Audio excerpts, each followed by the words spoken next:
Hey everybody, welcome back to Jim's Garage. In this video, we're going to be looking at SafeLine WAF. It's a relatively new player in the market, and it's well worth consideration, especially if you're used to using something like I do, like CrowdSec. Now, full disclosure, for this video, I have not taken any payment. This will be completely independent and my thoughts. However, for this video, I did ask that they provide me with a temporary pro license, more on that later, so that I can test all of the features. Now, the first thing to cover off is what is a WAF. So for anyone outside of the security market, a WAF is a web application firewall. Now, similar principles apply as a normal firewall. However, this is far higher up the stack. This is looking at application-specific attacks, and therefore what it needs to be able to do is to read the content of whatever is in the packets. So as we get more into this demonstration, you'll see that having a WAF is a vital piece of your security stack because it can actively prevent against attacks. So like a firewall will typically do protocols and IPs, a WAF will actually look at the payload and the data inside packets and be able to make decisions based upon that. For example, it can block things like a SQL injection attack. Thankfully, SafeLine actually goes a lot further than that and has a whole host of other features. It can do things like rate limiting, IP blocking, geo blocking, all of those sorts of things. And one of the coolest things about it is it has a really useful and informative UI that is both reactive and responsive. So as you look at some of the features on screen, let me tell you about how we're going to be setting this up. So there are a couple of options for how you may wish to deploy this. You can use their standard convenience script, which is what they recommend. Typically, you would want to put this onto a virtual machine and it will go away and automatically configure this for you. I prefer a containerized environment, so I'm going to be using their container-based installation. For this, we're going to need to use Docker. I've spun up a new virtual machine for this. I'm then going to deploy the container. I'll talk you through all of the configuration steps. Once we've got that, we'll set up the web GUI and get access. We'll pull down a certificate so that we can have SSL and have this able to detect attacks on SSL, i.e. encrypted traffic. And then we'll also have a look at mounting a synthetic attack using something like Nikto, and then we'll see what that looks like in the logs and events. After that, I'll enable the Pro license so that you can see the difference between the standard, non-Pro, and the Pro. Now, I've been using this for about a week or so, and I've been really impressed. Now, I can't go in depth into what this would look like in an enterprise setup, but a lot of the features that I've seen on there are comparable to things that I would see in a sort of small to medium enterprise space, so that's really reassuring. Again, the actual accuracy and efficacy of how this works, you'll need probably something like a SOC to evaluate this properly, but from everything I've seen, it seems to be blocking all of the nasties that I throw at it. Now, the elephant in the room is this is a Chinese company. So depending on where you are based, you may or may not be able to actually put this in your security stack due to regulatory reasons. Now, if you're outside of that, again, we see everything in the news around should you trust Chinese companies, what's it doing, etc. I can't answer those questions, but this is open source. You can go and view it on the GitHub, and if you're suitably savvy, you can obviously do a code review. I've had a quick glance through that and there's nothing that stands out to me. It does seem quite chatty in terms of its home servers, but that's not really unexpected, given that this is pulling and polling updated signatures at regular intervals. That's how this thing works. You don't want it to just be polling at, say, weekly or monthly updates. This needs to be real time. It needs to be kind of crowdsourced. So if you're happy with that, let's proceed. Let's jump into deployment. Now, for this video, I did spin up this SafeLine VM, which you can see on the screen. I didn't give it anything too beefy, but I made sure that it had enough resources to be able to install Docker and support the number of containers that it's going to pull down. I also stuck Portainer on there just to make management easy and to give me an easy way to read the logs in a human format. Now, also what's important is you are going to need to exec into one of these containers, and again, Portainer makes that really simple through the web UI. So let's jump into what the actual configuration files look like, i.e. that Docker Compose, and let's get started. A reminder that if you don't want to use Docker, you can go onto their website to the installation documentation, and you can use that automatic deploy script, which is down here. I'll be basically following the Docker deploy. I've changed some of the configuration steps very slightly, but that's only due to things like I'm changing the volume mapping. So on this VM, I've got Docker and Docker Compose folders. I typically tend to put my Docker Compose files in here, so you'll see a subdirectory for the SafeLine. And I also then have Docker, and in there I also have SafeLine. Nikto is another folder I've created. We'll come on to that later, but that's basically an open source web vulnerability scanner.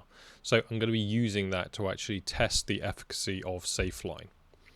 So if we have a look into the Docker Compose file, you'll see that there are a number of containers we're going to spin up here.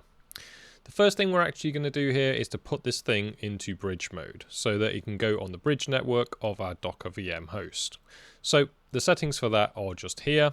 And importantly, what you need to do is, whilst you're going through this, you'll see a number of variables that are specified. Subnet prefix, for example, all of those are specified in the .environment folder. So within the .environment folder, and there are more, you can go and check on their website, I specified the directory for where the data is going to be stored, which image tag we're using, which port we're going to use, a password for the Postgres database, so please do change this. The subnet prefix, you can change that to any internal DNS, any internal range that you want, and then the image prefix for one of the containers. So hopping back, let's go through. The first thing we're going to set up is the service for the Postgres. This is where it's going to store all of the data for the actual SafeLine itself. So all of that log data, user data, etc. So all we need to do there is specify the variables and we'll get this database up and running. The next one is basically the key thing that you're going to be interacting with, and that's this one here, the management container. This is the one that serves up the URL, i.e. the dashboard, and it's what connects to all the other sub-containers. So here we're going to need to specify some volumes so that it can download and serve its web pages. We've bound this to port 9443, which is locally mapped inside the container to 1443. You can change this to whatever you want. By default, 9443 is used by Portainer. But do note also that this container will require access to ports 80 and 443. Typically your HTTP and HTTPS web traffic. And you'll also, if you're going to be doing the certificate method using Acme, you're going to need to have access to port 80 anyway, and that will need to be forwarded on your firewall. Next, we've got some logging retention sizes, so max file size of 100 megs and a max files of 5. You can change that if you want to. After that, we've got the detect container, so that's pretty much what it says on the tin. This is a supplementary container, and it's great to see that they are actually following good practice, and they are using microservices with one container for one specific purpose. So having gone through that, we're now ready to go and deploy this. So we simply need to navigate into the folder and run a sudo docker compose up-d, or however you wish to spin this up. So to demonstrate, if we navigate to my docker compose, and if I do a sudo docker compose up-d, hopefully on the right hand side we'll see that that's pulling and started, and then in Portainer that should now populate. Here you can see all those containers have just populated. It's going to take a little while for some of these to spin up. There's obviously things like databases to establish, connections to, check users, create, etc. If we go into the actual management one, this is the one we'll be connecting to. We should be able to see some of that taking place. So if we look down here, we can see that it was trying to connect to the database. It then created the default admin user, and now it's ready to serve. It shows where I've connected from, and we can see here the IP address to connect to get into this. So let's go to this location. If I put this into my browser, hit return, here we go, we can see that we're at the login page. But I might need my sunglasses for this. We need to go and first create that user. There isn't a default username and password. Now, the way to do that is we need to exec into one of our containers and run a simple command. So however you wish to do this is irrelevant, but effectively we need to go into the container and we need to go into the management container. So once we're into this management container, we need to run the following command, and that's just to reset the admin. So if I hit return on there, it should go away now and generate a new password. So the username is admin and the password is here. So let's just copy that, we'll paste in our password, and fingers crossed we should be logged in. Perfect. So this is the first time really we've had a look firsthand at the user interface that we've just installed. Now, as you can see in the top right, we can upgrade our license to Pro, and I'll be doing that later in the video once I've showed you what you're going to get with the free version.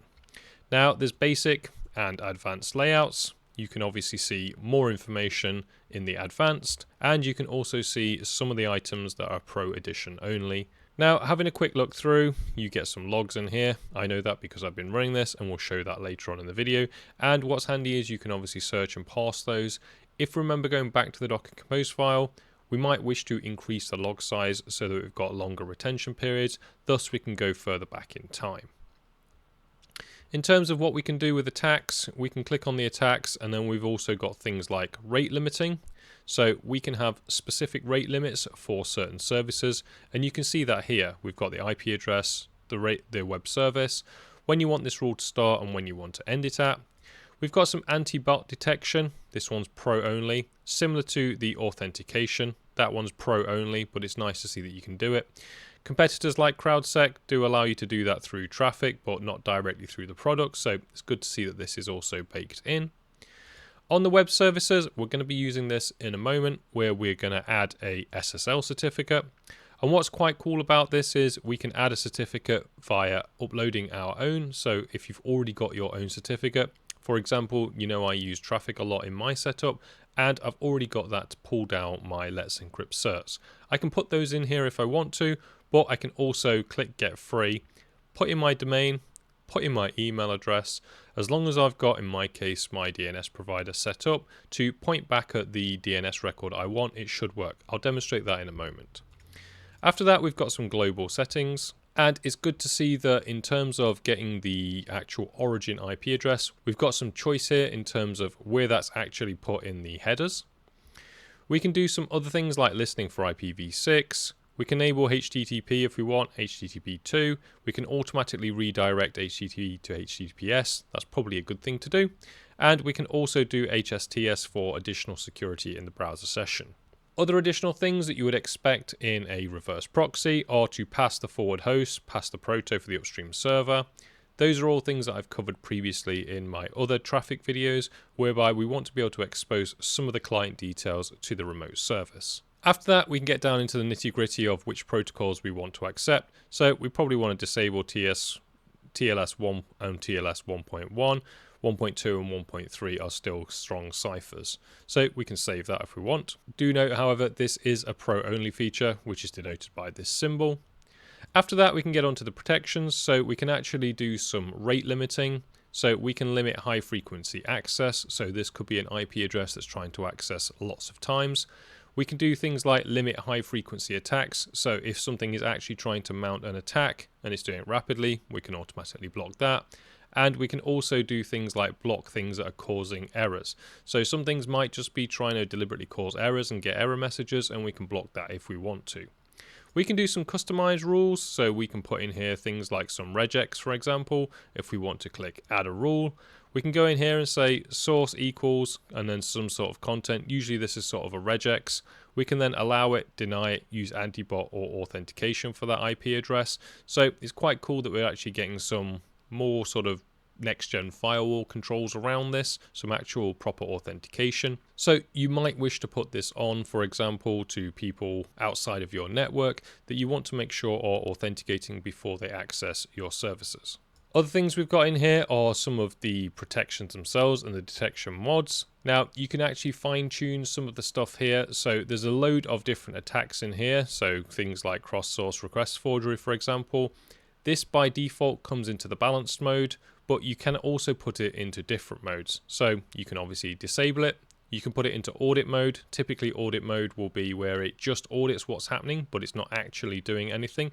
A bit like an intrusion detection service that isn't an actual active component. It's not doing intrusion prevention. You can put it in balance mode, which is obviously what SafeLine have determined as enough to probably block obvious attacks, but not block things that maybe are low frequency. You can also put that into then strict mode, and I suspect that has some finer grain tolerances. After that, we can go into the system settings. We can add some new users, albeit that again is limited to the pros. So if you had a team of people, you would probably need a pro license to get multiple accounts onto here. We can generate some API tokens to get some remote access here. And we can also protect this web console with certificates, and we'll be doing that in a moment anyway, because we'll be using this web server as its own reverse proxy. You can actually set up some monitoring and alerting, so you can actually alert to a Discord hook if you wanted to, but you probably want to put this into something else. I haven't had a look whether it's got things like Splunk, for example, to be able to pass logs into Splunk, which obviously in a more enterprise setup is probably what you're going to be using. Anyway, let's now set up a web certificate. And let's get this thing up and running and protecting a service. I'm going to use the example of protecting this dashboard itself, but you could apply this to anything, i.e. a web server, Nginx, whatever it might be. So to do that, we're going to go onto the left and we're going to click Web Services. Then we're going to click SSL Cert. So next thing I want to do is add a cert.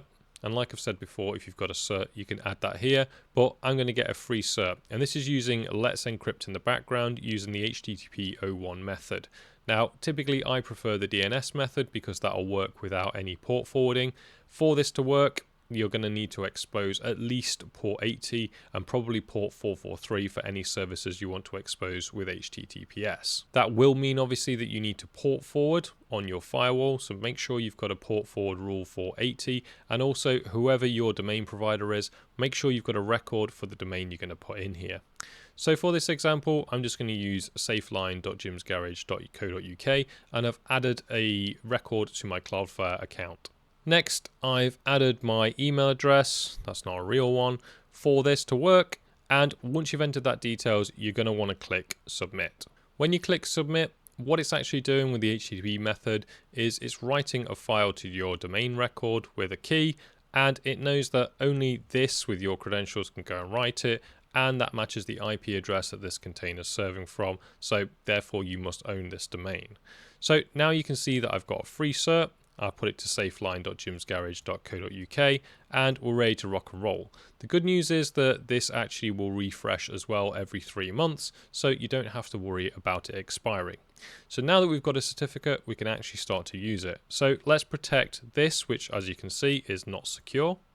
So going to web services, we want to add a web service.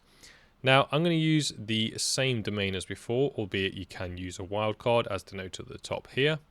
I'm going to put in safeline.jimsgarage.co.uk. I'm going to open this up to 80 and 443, albeit I'm only going to use it for 443. I'm going to put this into reverse proxy mode. So this is actually going to sit in between whatever my client is, this machine I'm recording on, and where this VM is hosted over on my MSO1 cluster in my rack. And for the IP address here, I'm going to be putting in the 9.106.4443. So HTTPS 192.168.9.106, and then I've got this running on port 4443. So that's all I need to do, so I can hit submit on that now. I did forget to add the certificate, so on this SSL cert we can select the one we've got, hit submit, and then now that's working and it's running by default in that defense mode.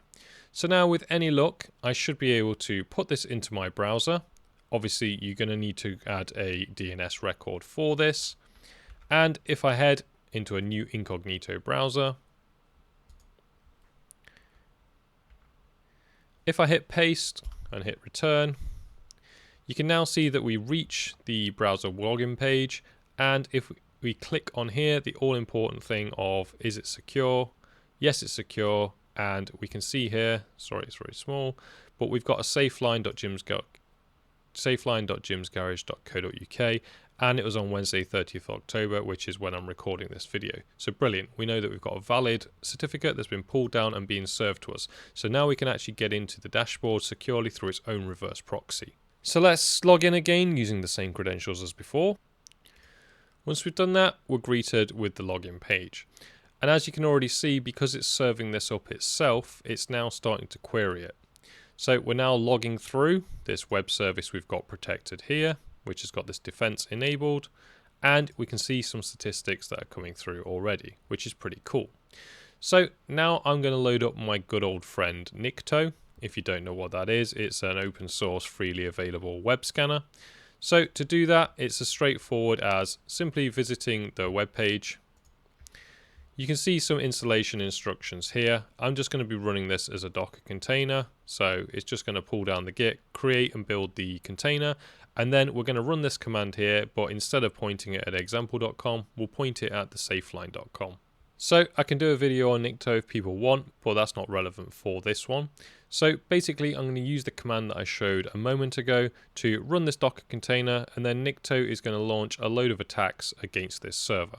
As you can see in the background, we're getting about 1 query per second. So I'm really interested to see what happens when I launch this. So let's hit return. It's going away and it's now starting to actually do some of these attacks. So here you go, off the bat, we just had 13 coming there. Here it's going away and it's trying to do a load of common vulnerabilities, trying to do a load of common attacks, do some reconnaissance, etc. Anyone who works in security would have used similar tooling. So we can see here that we're getting 17 to 20 different queries per second, different kinds of attacks. You'll see that today we've got 32 attacks that have been blocked already, and it's all coming from one single IP. So that's really good to see that that's already happened. You can see here on the right, something like 552 attacks in total. Each time it's doing one of these exploits, it will count as a page view as I understand it. So I'm going to let this finish and then we'll have a look at the results afterwards. I am keen to rerun this again afterwards, but put on the rate limit and some of the other security settings to see if we can dial this down, because we don't really want people being able to launch a full-blown security scan of our web services. So now that scan's concluded, we had about 3,000 hits during that scan, and I could have gone on if I wanted to with more attacks, but this gives us a good feel for what we're going to get. So now if we head over to the logs, you can see here that we've got the IP address that was assigned to the machine. That's not actually showing my real IP address. I probably need to put in the reverse proxy, some of those forwarded headers. We can see that there was 1,278 attacks, and if we click on that, we'll see all of the different types of attacks that happened. If we click on the details, we're going to see what it was trying to do here. So that's really good to see. And if we go back again, we can see that there's 11 requests that were audited. So these didn't necessarily trigger for a full block, but there are things of note. It's usually something like some reconnaissance or recursively looking through folders, etc. So what I'm going to do now is to put on some of the rate limiting, but I'm also going to upgrade the license to the Pro, and hopefully we'll see some more data and details. So to upgrade to the Pro, we need to click upgrade the license. We need to get a code and we need to paste it in here. Once we've got the code, we're going to hit authorize. That'll be going off for querying, and now we've been upgraded to the Pro. So now that we've got that, I'm going to put some rate limiting on. I'm going to turn on the anti-bot, and I'm going to turn on some possible authorization as well. So for each of the web services, we can click on the rate limit and we can actually customize these. So I'm going to limit the high frequency access. So let's say you can be on for 10 seconds for 100, then you're going to challenge. Let's do the frequency attack. I'm just going to leave these as the default. But now you can see that that has been enabled. Next, we can do some dynamic things if we wanted to. I'll do the HTML dynamic encryption because that's recommended. I'm going to skip the other two because this is kind of beta and I haven't given this a lot of horsepower. But it's good to see that you can do some dynamic encryption on JavaScript and also picture dynamic watermark, which I can imagine will be very CPU intensive. So I'm going to hit save on that one. Now anti-bot, I'm not going to do the challenge on this, but it's good to see that you can do a challenge, a bit like kind of a captcha. And again, we've now got access to the authorization. So you'll need to actually use a username and password to be able to get to that web page. So now that we've got some rate limiting and some dynamic features on, let's go back now to the dashboard. Hopefully we should see some additional stats as well down here. Here you can see now that we've got the Pro license, we can see things like the Windows client, what it was connected from, some more info on the response statuses, and which the popular sites and where it was coming from. And you can also see here some of the pages it was trying to access. So let's rerun that scan. Let's see what happens this time. I'm hoping that it actually gets blocked before it can go much further into the scan itself. So let's go hit run now.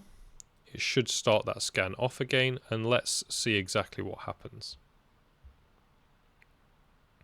So now what's really interesting is actually the Nikto isn't working. It's not spitting out any of those attacks, because what I suspect has happened is SafeLine has blocked this IP. So all the requests that Nikto's trying to make are actually getting blocked, so it can't continue. And I suspect it should time out soon. So let's go and have a look at what's actually happening in the logs. And so in here we can see that we've hit 350 times. That log's still processing.